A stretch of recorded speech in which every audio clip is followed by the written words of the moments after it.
Hello student, आप लोगों को हमारे YouTube channel Pioneer Vinod education में वेलकम है। आज मैं आप लोग को कबीर के दोहे हिंदी बी का बताने वाला हूँ। हम लोग जो पढ़ते हैं, हम लोग के स्कूल में जो पढ़ाई होता है वो हिंदी ये है।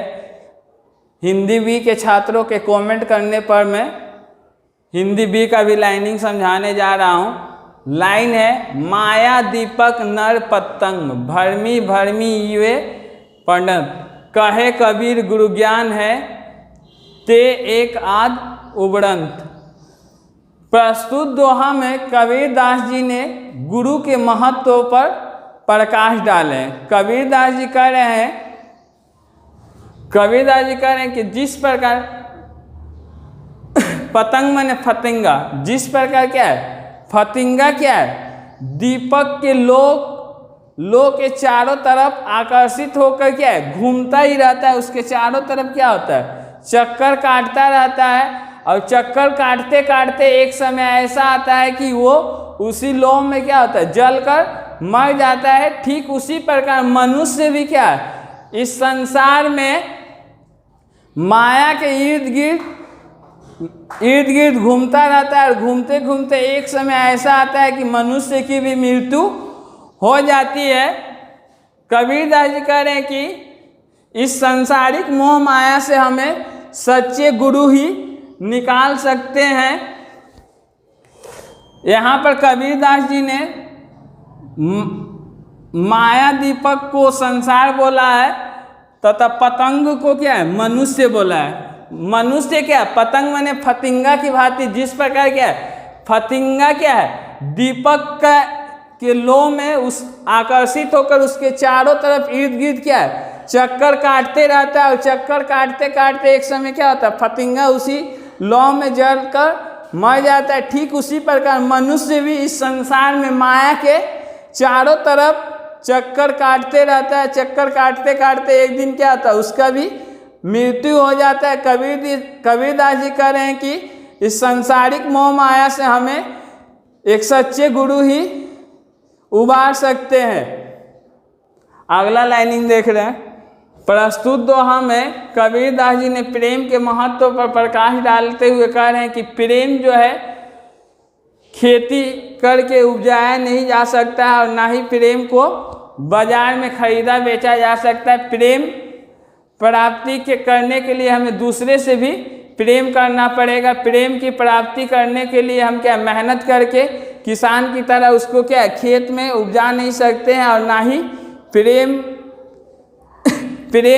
क्या है बाजार में प्रेम का खरीद बिक्री होता है। प्रेम जो है राजा प्रजा किसी में भी भेदभाव नहीं करता है। अगर राजा भी क्या है प्रजा से प्रेम करेगा तो प्रजा भी उसको प्रेम ही करेगा। प्रेम की प्राप्ति के लिए हमें सबसे पहले अपने शीश देही ले जाए। मैं शीश माने अहंकार। प्रेम को प्राप्त करने के लिए सबसे पहले हमें अपने अंदर के घमंड और अहंकार को त्याग करना पड़ेगा। यदि हम अपने अहंकार के कारण किसी को प्रेम नहीं कर पाएंगे तो वो भी क्या है हमको प्रेम नहीं दे पाएगा। यहाँ पर कबीर दास जी ने यह कहें कि जब तक हम अपने अंदर से अहंकार को नहीं त्यागेंगे तब तक हमको क्या है प्रेम की प्राप्ति नहीं होगी। अगला लाइनिंग देख रहे हैं। हिंदू मुए राम कही मुसलमान खुदाई, कहे कबीर सो जीवित दुई में कदे ना जाए। कबीर दास जी ने प्रस्तुत दोहा के माध्यम से धार्मिक भेदभाव पर प्रहार करते हुए कह रहे हैं कि हिंदू और मुसलमान दोनों लोग अपने अपने धर्म को श्रेष्ठ बताते हैं। हिंदू क्या है राम राम कहकर मर जाता है, और मुसलमान जो है खुदा खुदा कहकर मर जाता है। लेकिन कबीर दास जी के अनुसार दोनों में से वे व्यक्ति जीवित है या श्रेष्ठ है जो दूसरे धर्म की बुराई ना करता हो, जो मजहब के नाम पर भेदभाव नहीं करता हो, वही धर्म जीवित है। फिर से एक बार रिपीट कर दे रहा हूँ। प्रस्तुत दोहा में कबीर दास जी कह रहे हैं कि हिंदू क्या है राम राम कहकर मर जाता है, और मुसलमान जो है खुदा कहकर मर जाता है। दोनों धर्म के लोग अपने अपने धर्म को श्रेष्ठ बताते हैं, लेकिन कबीर दास जी के अनुसार वही वही धर्म श्रेष्ठ है या वही व्यक्ति श्रेष्ठ है जो दूसरे धर्म की बुराई ना करे बल्कि उसकी अच्छाइयों को बताए और किसी प्रकार का धार्मिक भेदभाव ना फैलाए। अगला लाइन है, कबीर येहू घर प्रेम का, खाला का घर नाही, शीश उतारे हाथ सो, तब पैसे घर माही।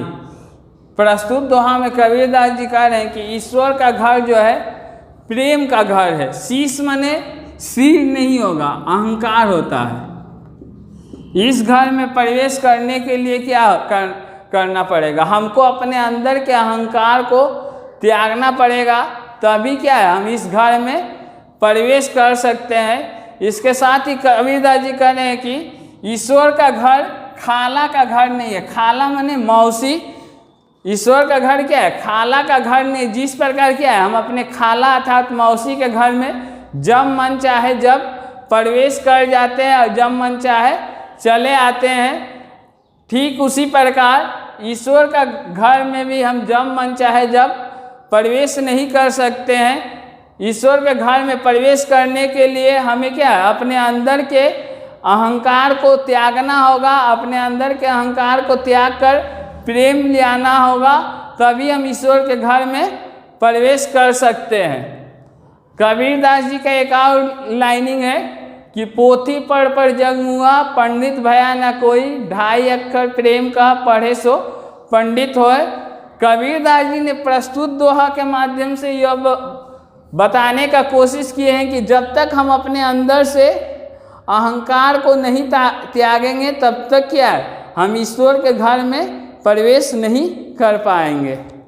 अगला लाइनिंग है, हैरत हैरत है सखी, रहा कबीर हिराए, बूंद समानी समुद्र में शोकत हेरी जाए।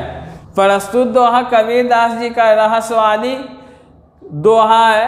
प्रस्तुत दोहा में कबीरदास जी कह रहे हैं कि हैरत हैरत है सखी, रहा कबीर हिराए। प्रस्तुत दोहा में कबीरदास जी कह रहे हैं कि आत्मा जो है परमात्मा का अंश है। जब आत्मा जो है परमात्मा से अलग होकर इस संसार में आती है तो रोती है, बिलखती है तथा परमात्मा को खोजती रहती है। खोजते खोजते एक समय ऐसा आता है कि आत्मा क्या है परमात्मा में लीन हो जाती है। उस समय क्या है आत्मा को ढूंढ पाना मुश्किल है। जिस प्रकार सेकेंड लाइन में बोल रहा है, बूंद समानी समुद्र में शोकत हेरी जाए। जिस प्रकार एक बूंद क्या है समुद्र में खो जाए तो उसे खोज पाना क्या है मुश्किल है, ठीक उसी प्रकार आत्मा जब परमात्मा से मिल जाती है तो उसको खोज पाना असंभव है। फिर से एक बार समझा दे रहा हूँ, कबीरदास जी कह रहे हैं कि आत्मा क्या है परमात्मा का अंश है और आत्मा जब परमात्मा से अलग होकर इस संसार में आती है तो आत्मा क्या है परमात्मा को खोजती रहती है, ढूंढती रहती है और उसके लिए बिलखती रहती है। लेकिन खोजते खोजते एक समय ऐसा आता है कि आत्मा परमात्मा में मिल जाती है। ऐसे समय में आत्मा को खोज पाना मुश्किल है। जिस प्रकार समुद्र में एक बूंद मिल जाने पर उसको खोज पाना असंभव है, ठीक उसी प्रकार यदि आत्मा परमात्मा से मिल जाए तो उसे भी ढूंढ पाना मुश्किल है।